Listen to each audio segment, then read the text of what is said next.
From the world of politics to the world of business, this is Balance of Power.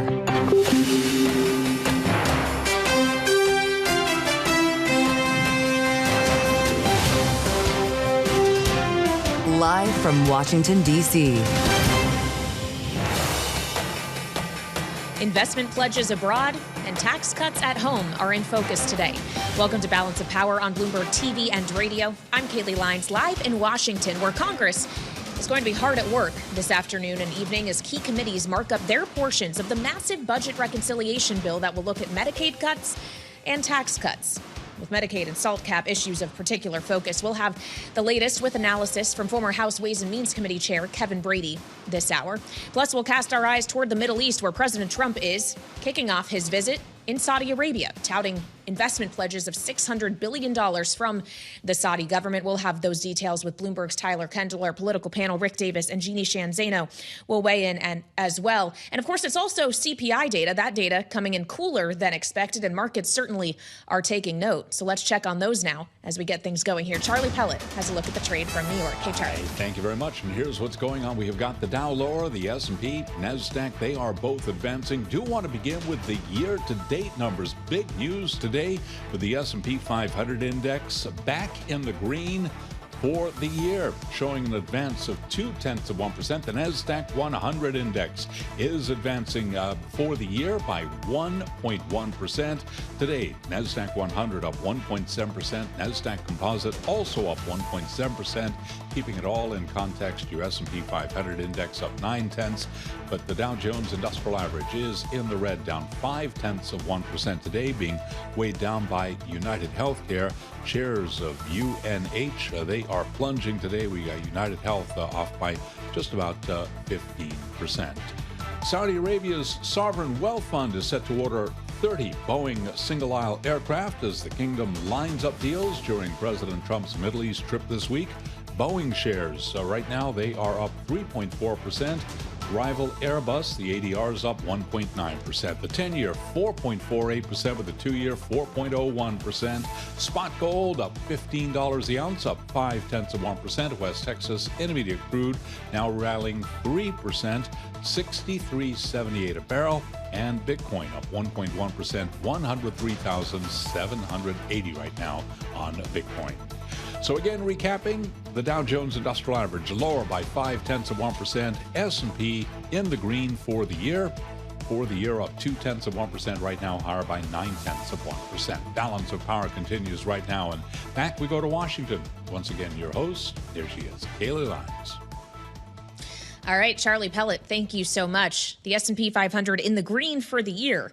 Incredible how the mood music in the markets, around the economy, around the idea around the impact of tariffs seems to be changing here. In part, of course, due to the news we've got in the last few days about the de-escalation in trade tensions between the U.S. and China, the lowering, at least for 90 days, of the tariffs that the two countries have on each other.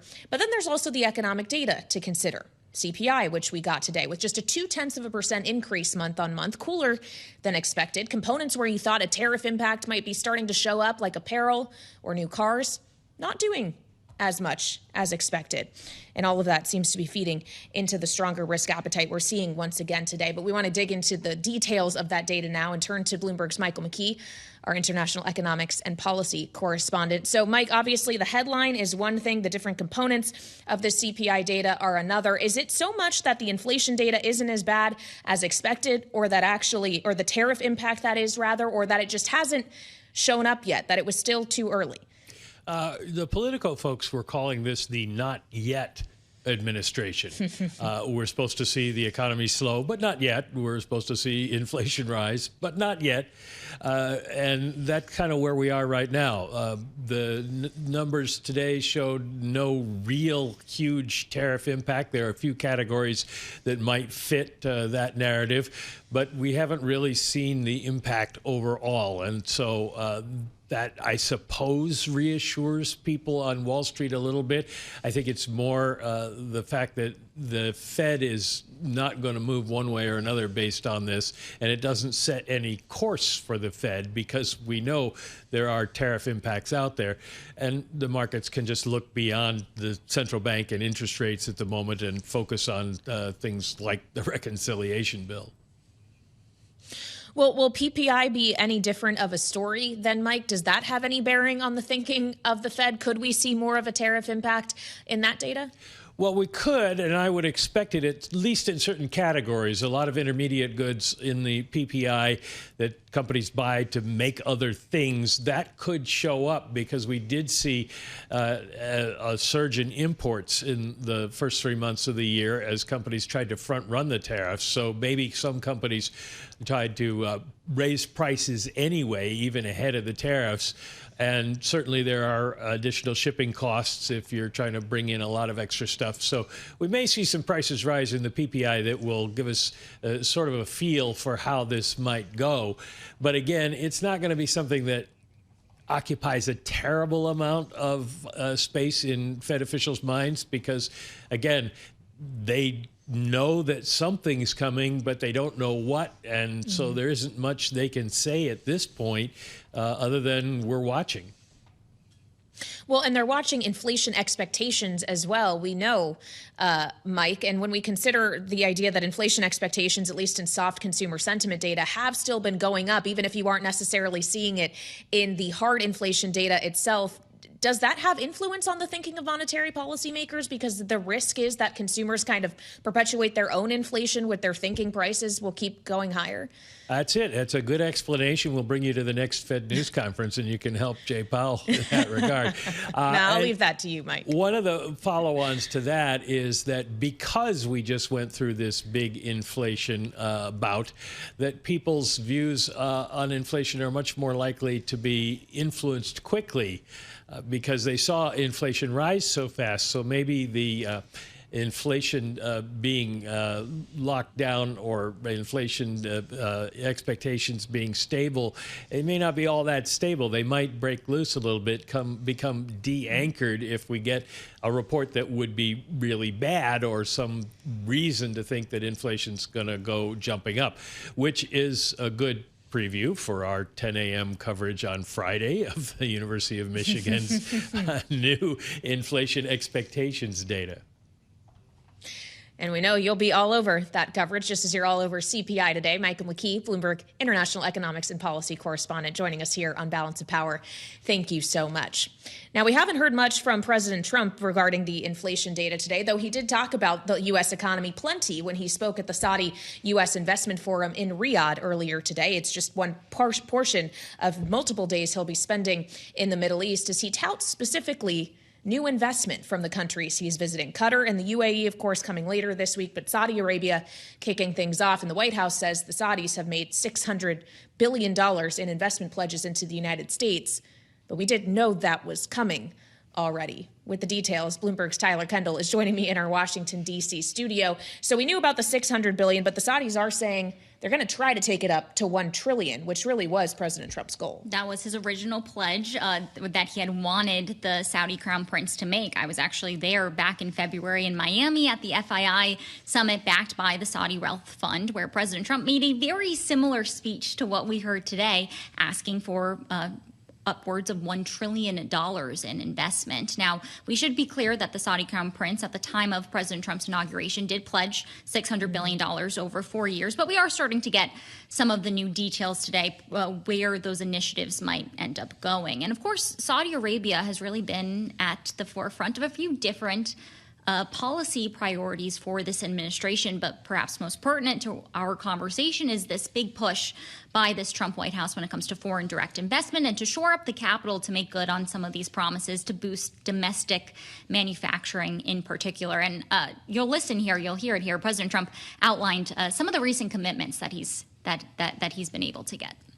Apple is investing $500 billion. NVIDIA is investing, and I see my friend is here.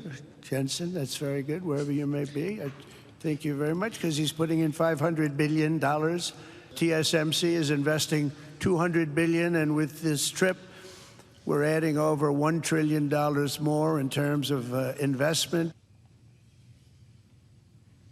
So the $600 billion number that the White House is touting here, we've learned some details. It's going to be geared towards energy, defense, technology sectors. You heard President Trump really tout how the private sector is trying to make these investments. The White House gave us one such example. Google, Oracle, Salesforce, AMD, and Uber will invest $80 billion in cutting-edge technology in both countries. And really, that cutting-edge technology has been sort of at the forefront of what has been this emerging partnership, particularly with our countries in the Gulf. Take, for example, our new Bloomberg News reporting when it comes to the U.S. likely going to lift some curbs so that Saudi Arabia can have access to cutting-edge chips.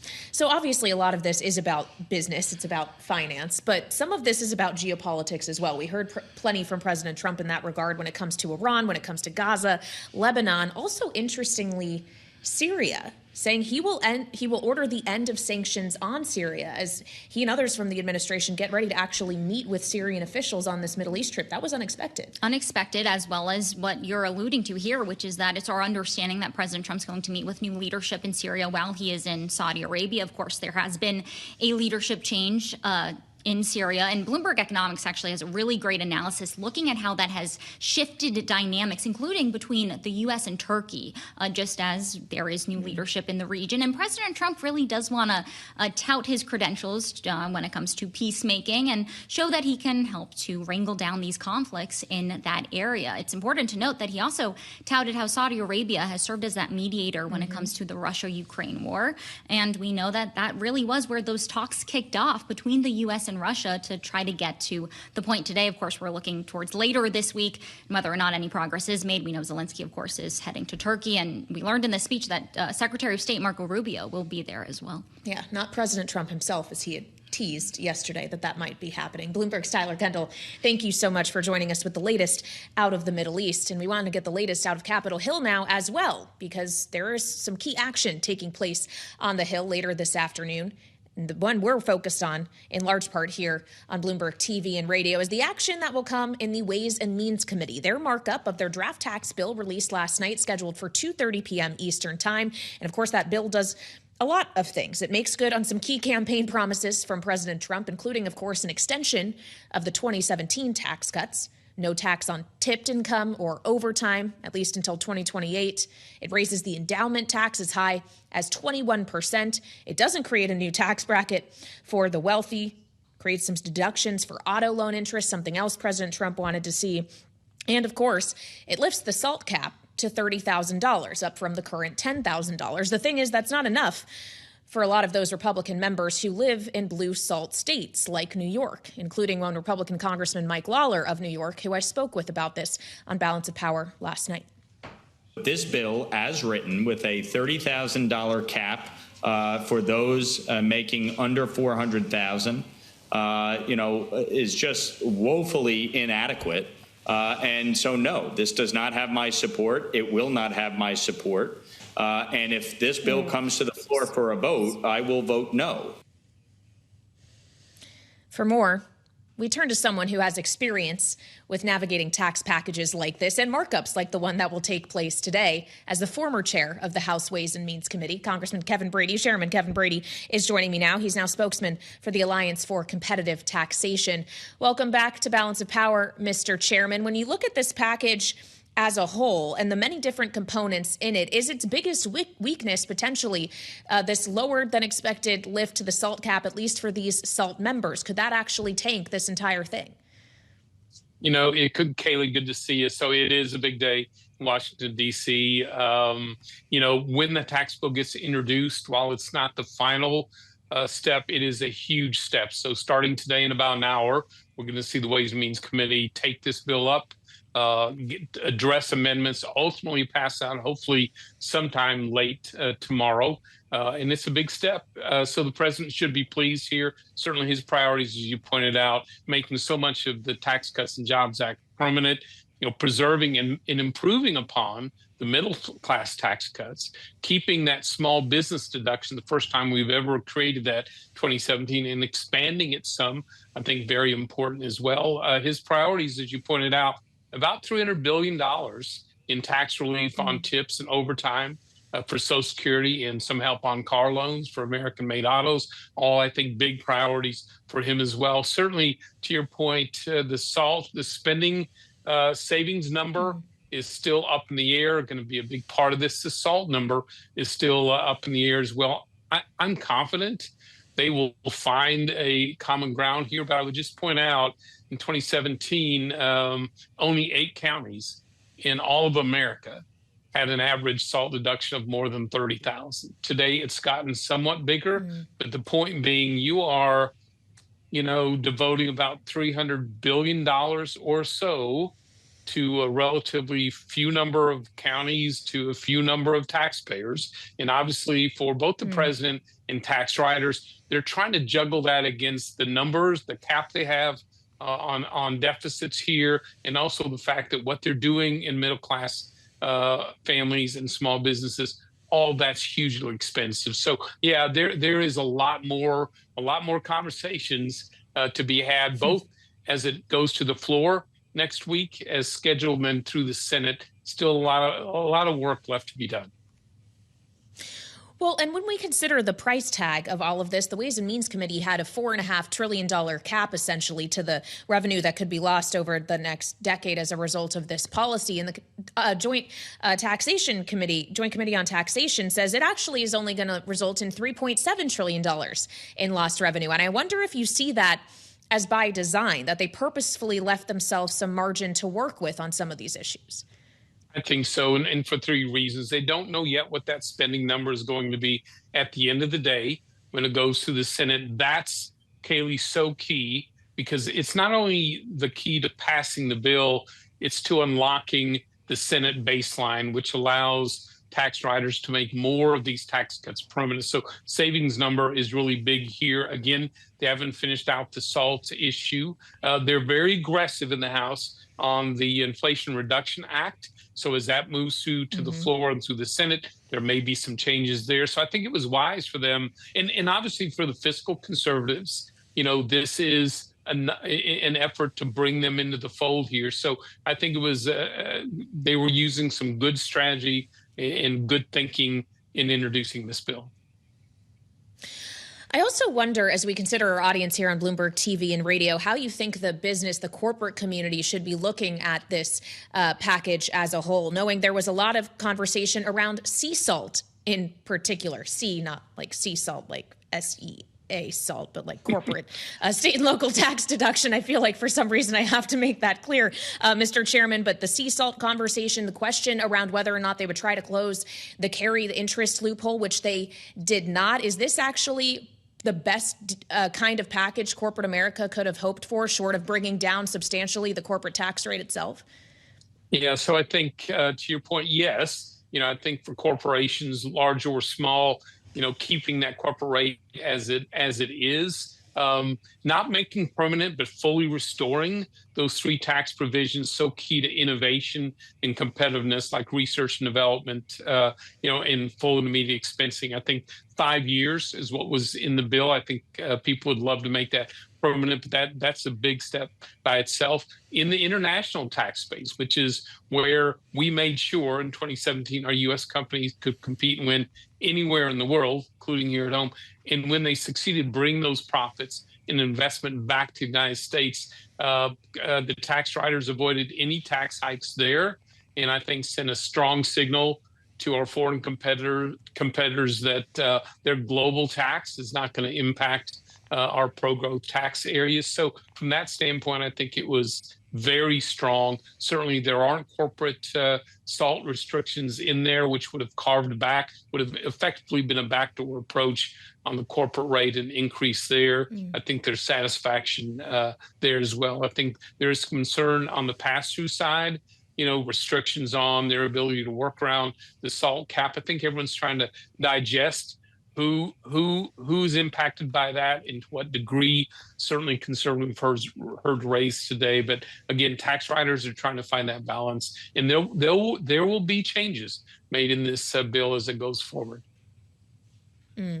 Well, and obviously we'll learn more, hopefully, about what changes will look like after this markup concludes, however long that takes. I've been told it could go well into the night tonight in Ways and Means, Mr. Chairman. But of course, it's not just Ways and Means that is marking things up today. The House Energy and Commerce Committee is as well. In fact, that starts sooner at 2 p.m. Eastern time. They've saved, according to the Congressional Budget Office, more than the $880 billion in cost savings that they were charged with. But as a result, according to the CBO, 13.7 million people could be kicked off Medicaid rolls over the next decade. We've heard from Republican Senator Josh Hawley, who says this is morally wrong, politically suicidal for Republicans. And I wonder how you yourself, from the outside now looking in, view this politically for Republicans as they consider their maps in 2026.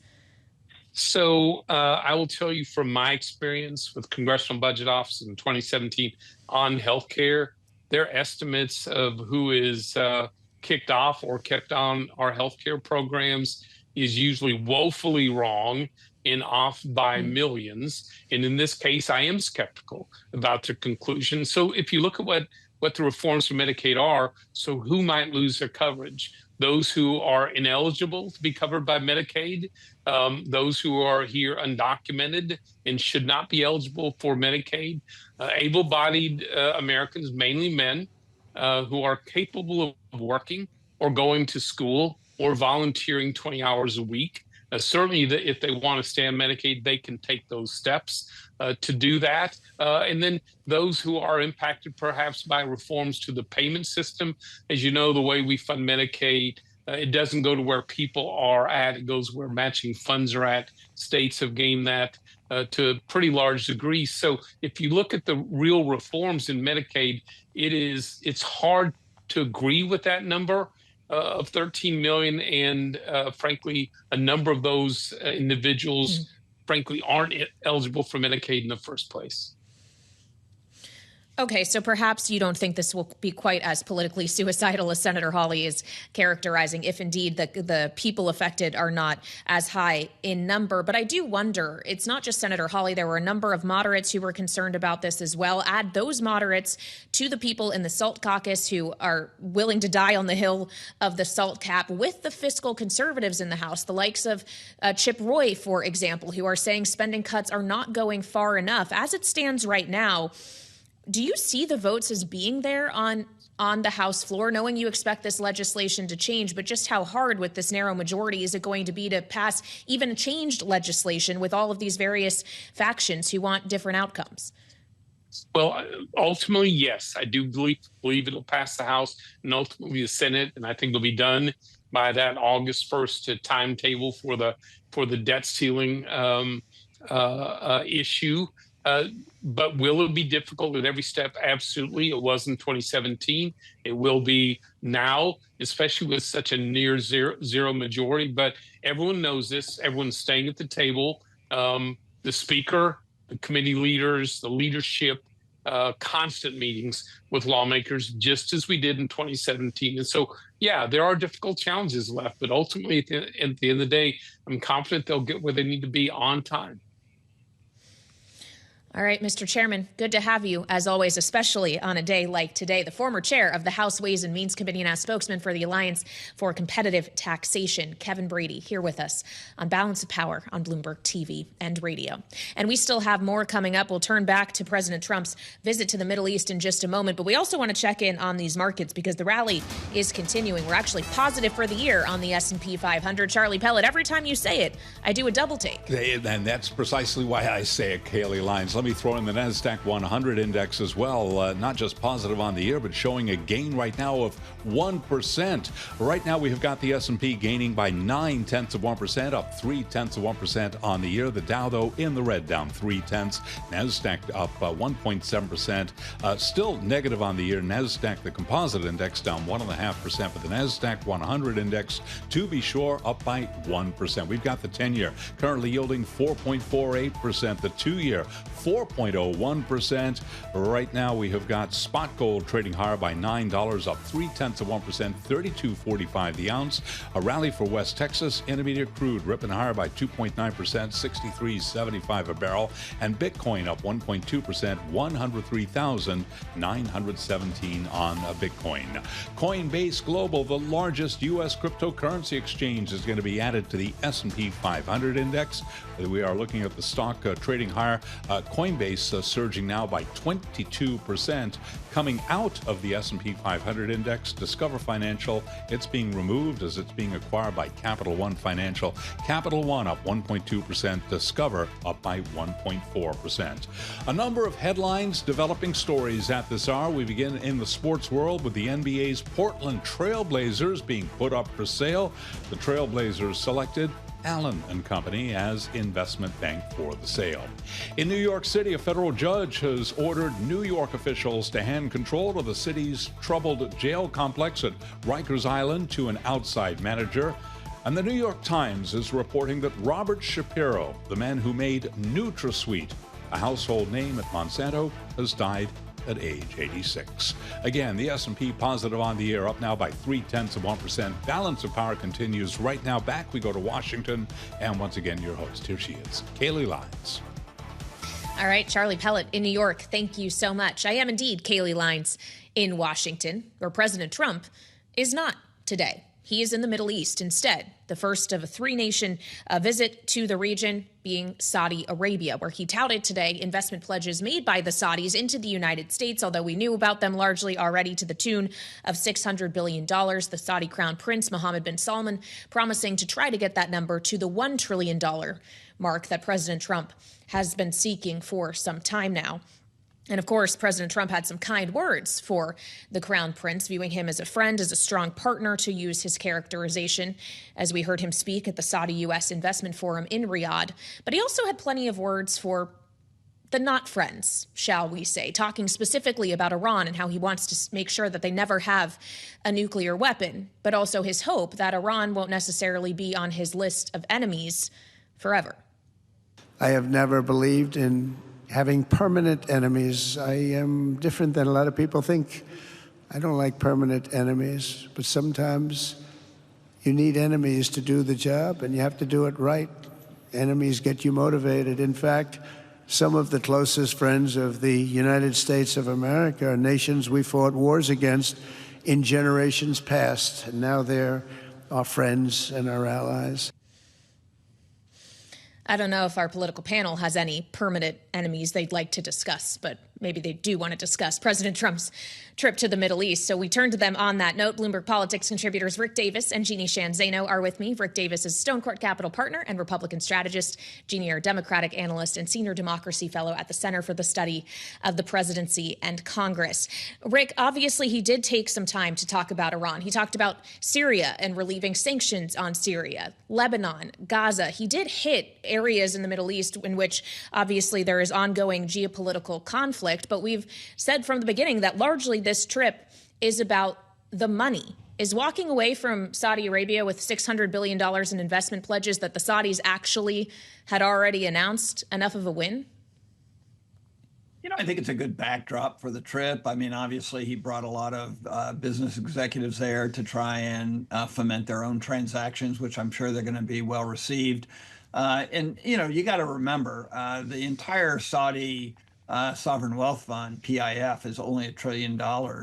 So the idea that we would get a commitment for $1 trillion, which would represent 100% of the capacity of their sovereign wealth fund, is not really realistic. And Saudi Arabia is not the same it was 4 years ago when Donald Trump left office. They now operate in a budget deficit because of the massive gigaprojects that MBS has launched in his own country. So, whether they even have the capacity to do that over time is at least not an academic question. So I think this was as good as anybody was going to get. Still a good thing for them to be committed to this kind of investment in the U.S. And more importantly, probably secures them as a very strong ally, certainly as long as Donald Trump's in office, something that really was a question mark during the period of time when Joe Biden was in office and really didn't consider them as strategic an ally as Donald Trump does.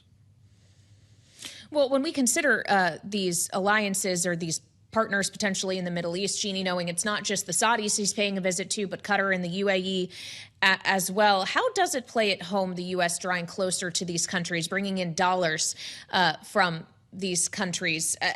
I wonder here, this is how the president is spending his first big trip abroad of his second term, not going to somewhere you would maybe expect like the UK or Europe or one of our North American partners, but instead to the Middle East. Is it a good decision?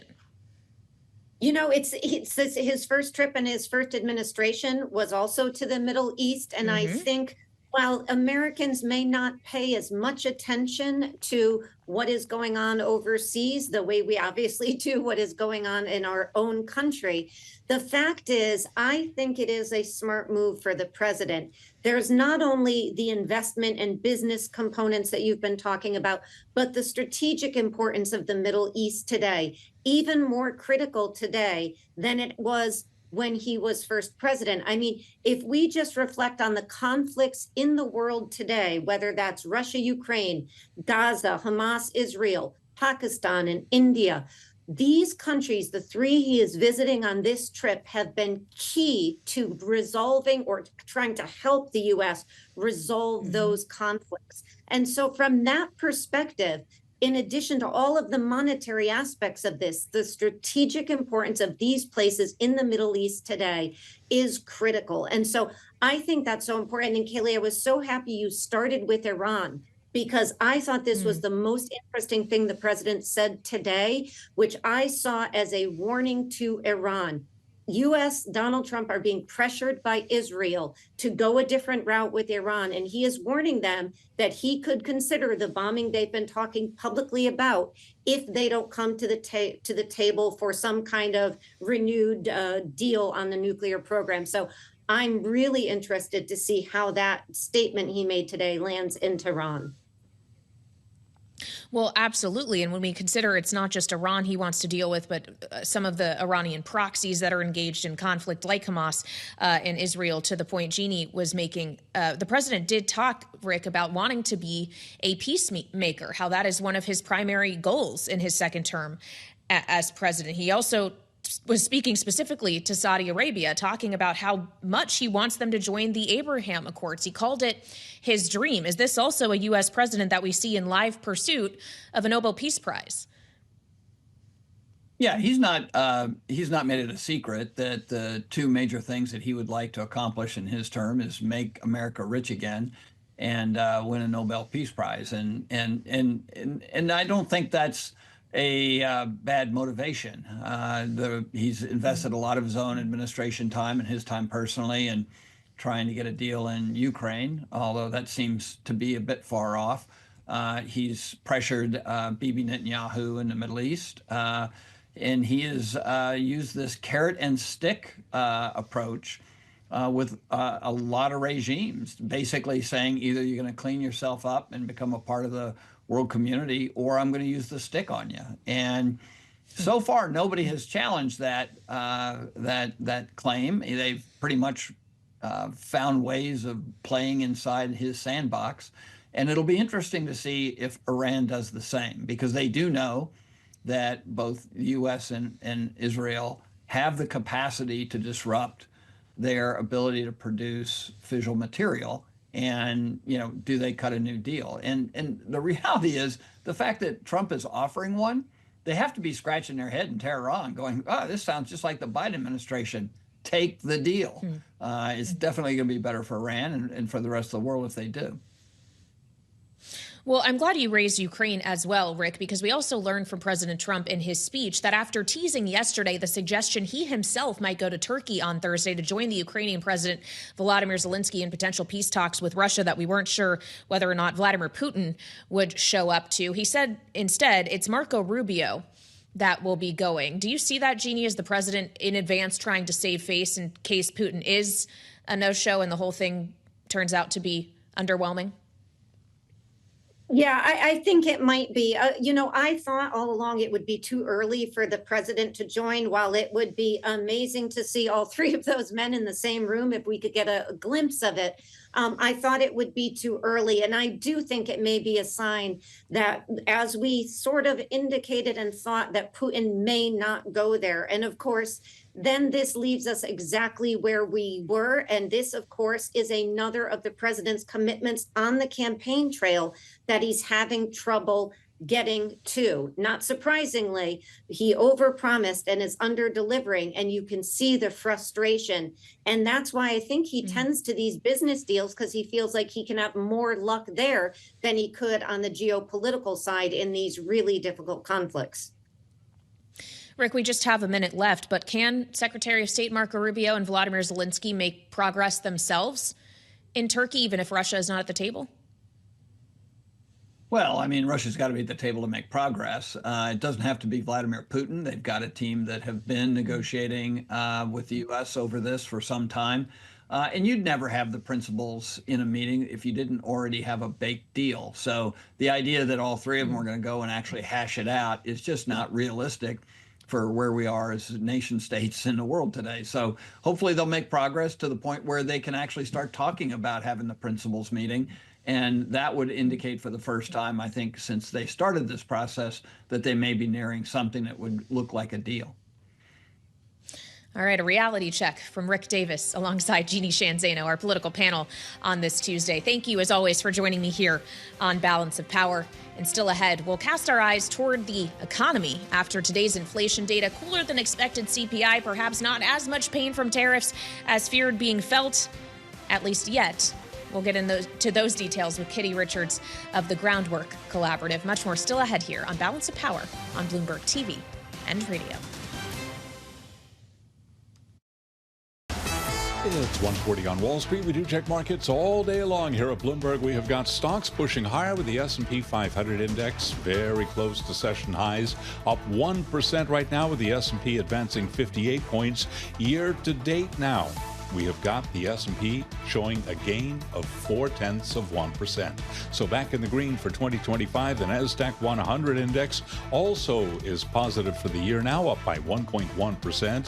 Again, the S&P gaining 1% today. NASDAQ is up 1.9%, but the Dow Jones Industrial Average does remain lower, right now down by 0.3%. The 10-year at 4.49%, with the 2-year 4.02% on your 2-year. Gold up $7 the ounce, up 0.2%, and West Texas Intermediate crude is now gaining 3%, $63.78 a barrel. Bitcoin just below $104,000, up today by 1.2%. Hertz Global Holdings shares are plunging after the car rental company posted a larger than expected loss in the first quarter, pressured by a slowdown in customer bookings. The stock now lower by 17%. And United Airlines has debuted a new interior for its incoming fleet of Boeing 787-9 aircraft, featuring 8 studio suites with doors and 27-inch seatback screens, plus upgrades throughout the rest of the cabin. And briefly, in sports, the NBA's Trailblazers have been put up for sale. Balance of Power continues right now. Back we go to Washington. Once again, your host, here she is, Kailey Leinz.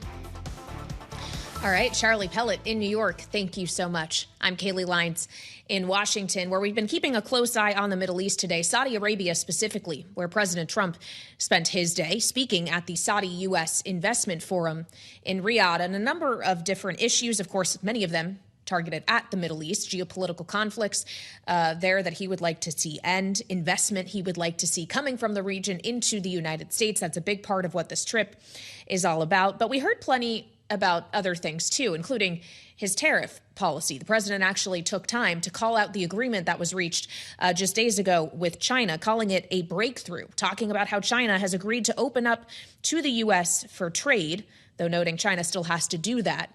And we'll see what happens. And as we consider this changing trade relationship between the U.S. and China, that is something that my colleague David Gura, Bloomberg correspondent, is focusing on today, as he had the chance to sit down with the former ambassador to China, Nicholas Burns, of course, who held that position during the last administration under Joe Biden.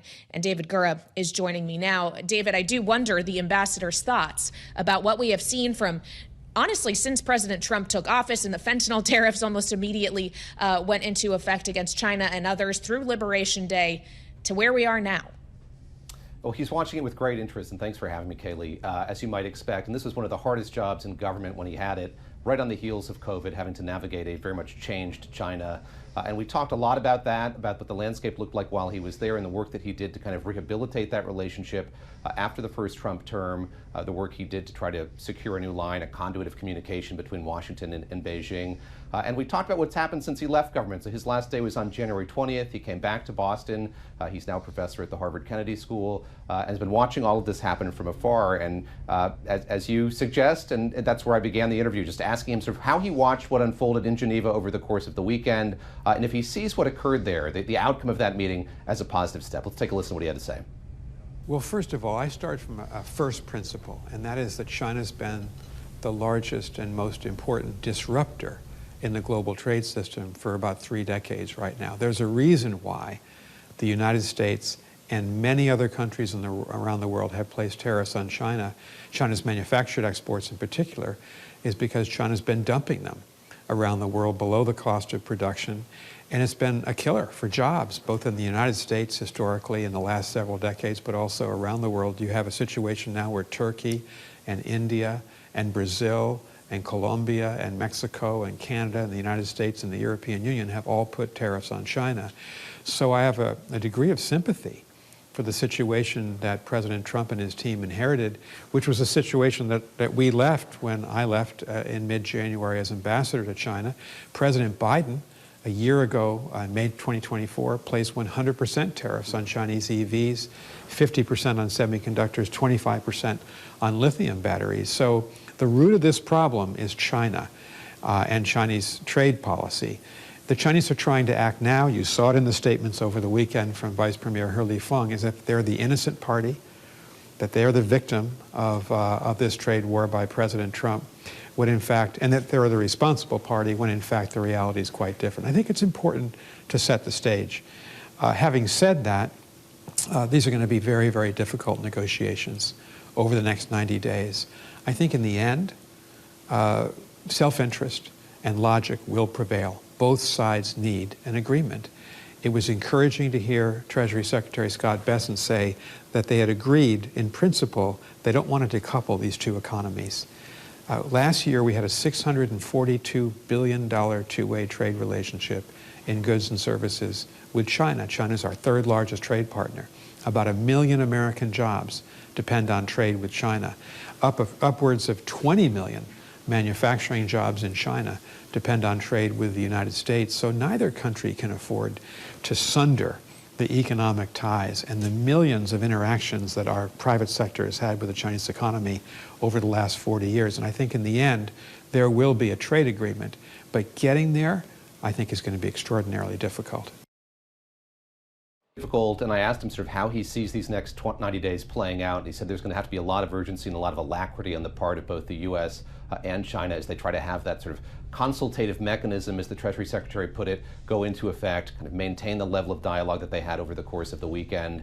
And he's optimistic that something will come from this, but again, underscores how difficult it's going to be. We had a very wide-ranging conversation. Something we talked an awful lot about is just the state of the State Department today of U.S. diplomacy. He spent most of his 45-year career in the State Department. He's lived in 7 countries. China was the last one in which he lived. And I asked him at the end just sort of what he's telling his students today about sort of the path forward for diplomacy. Obviously, he's teaching a lot of students who wanted to go down a path that's since been foreclosed. If we've seen the cuts in the U.S. diplomatic corps, he's telling them to be patient. He thinks that there's going to be an awareness, a broader awareness in the end, Kailey, that it's important to have career diplomats like himself. A fascinating conversation. I thought we're going to make it available as a Big Take podcast soon, so I encourage everybody to download that as they can. Absolutely. That's where you can find the conversation in full, hosted, of course, by David Gura from the Bloomberg Big Take podcast and Bloomberg Correspondent, joining us live from Boston today. Thank you so much. And as we consider the de-escalated, if you will, trade tensions between the U.S. and China, the tariff rate that has been taken lower, at least for this 90-day period. It does beg the question of what difference that will ultimately make for the U.S. economy and the inflationary pressures that could have resulted if tariffs stayed as high as they were. We got CPI data today that, of course, showed inflation pressures in the economy that were cooler than expected in the month of April, with just a 0.2% increase month on month. And President Trump has finally chimed in on that data, taking to Truth Social at a pretty late hour in the Middle East where he is right now, saying no inflation and prices of gasoline, energy, groceries, and practically everything else are down, in all caps. The Fed must lower the rate, like Europe and China have done. What is wrong with too late Powell? Not fair to America, which is ready to blossom. Just let it all happen. It will be a beautiful thing. Let's see if Kitty Richards agrees whether or not that would be a beautiful thing. She's senior fellow at the Groundwork Collaborative and is joining me here in our Washington, D.C. studio. Good to have you back. Thanks so much, on Kailey. Balance of Power. When you look at the inflation data we got today, which, yes, is cooler than expected, is there a case to be made that with the lack of increased elevated inflationary pressures that seem to have amounted thus far, at least, from tariffs, that the Fed could be safe to do what the president says? Go ahead and cut the rate? I think the Fed is in a really complicated position, and I don't envy them. I have been arguing for quite some time, for a couple of years now, that the Fed was behind the curve on lowering rates. But the uncertainty created by the tariffs, I think we're not really seeing tariff effects showing up in prices yet. But that's partly just because those effects wouldn't be showing up yet, right? Mm-hmm. All of this has happened very rapidly. And if you think about imported goods, I think sometimes we forget, we're just starting to feel the warmth of summer here. But people who are trying to place orders for imported goods are placing orders now for Christmas presents, right, because it takes a long time for container ships to arrive here. So we're not seeing the shortages and the supply chain disruptions really play out yet. I think that puts the Fed in a difficult position. And we've got Fed governors talking about stagflation, mm-hmm, right? The worry that we've already seen consumer confidence just fall through the floor.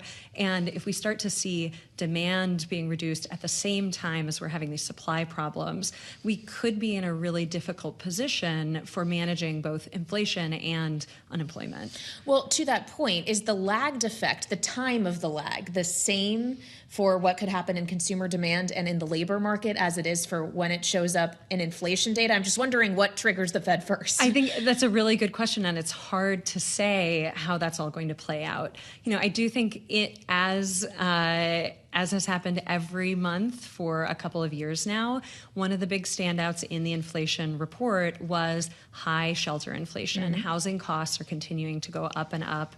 And that's where I'd like to see policymakers really focus. Those are the prices that are really locking Americans out of the middle class. But again, it's a really difficult position for monetary policymakers to be in. They have very blunt instruments for dealing with these problems. And when things are being thrown at them at this speed, it's hard to know how the economy is going to react. I just want to point out for our audience here on Bloomberg TV and radio that we do have eyes on President Trump arriving to dinner with the Saudi Crown Prince Mohammed bin Salman in Saudi Arabia after the two of them, of course, appeared together at the Saudi-U.S. Investment Forum earlier today. That's just one leg, of course, of the president's wider trip to the Middle East, which, Kitty, in large part is about attracting investment from these countries, not just the Saudis, but the UAE and Qatar as well, and bringing it to the United States. We're talking hundreds of billions of dollars or even trillions, if you believe the math of the president, that companies are investing here. How long is that going to take to materialize, to make a difference in available jobs in the U.S. and actual hiring practices, in productivity? Is most of this even going to be realized realistically by the time he leaves office? I think there's a real open question about whether these sorts of negotiations will yield much fruit at all. Mm-hmm. The United States is already a very attractive place for foreign investment, but it's because of things like our very stable bond market and our highly educated workforce. It's the investments that we've made in our people and our country that make this an attractive place to invest. And I don't think that the economic policy of the Trump administration is aiding in those draws to foreign capital.